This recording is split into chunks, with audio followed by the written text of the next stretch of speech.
Today I want to take a moment to celebrate and congratulate each and every one of us. We have come so far on this journey, overcoming countless hurdles and facing obstacles with unyielding determination. What makes our achievements even more remarkable is that we've done it without supporters by our side, relying solely on the unwavering support of God. Yes, my friends, we deserve a standing ovation for all the efforts we have put forth. It hasn't been easy, in fact. It has been incredibly challenging, but through it all, we have remained steadfast in our commitment to success. We have given our very best in every step of this demanding journey. There's a beautiful quote that says, "Success is not final. Failure is not fatal.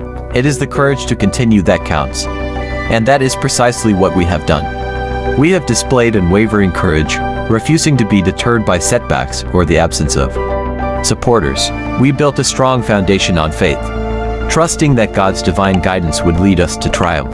Ladies and gentlemen, let us take a moment to reflect on the immense strength within us. How incredible is it that despite not having an army of cheerleaders or a chorus of voices cheering us on, we have pushed ourselves beyond limits we never thought possible. We have tapped into a reservoir of potential buried deep within our souls. The road might have been lonely at times, but never forget that we were never truly alone.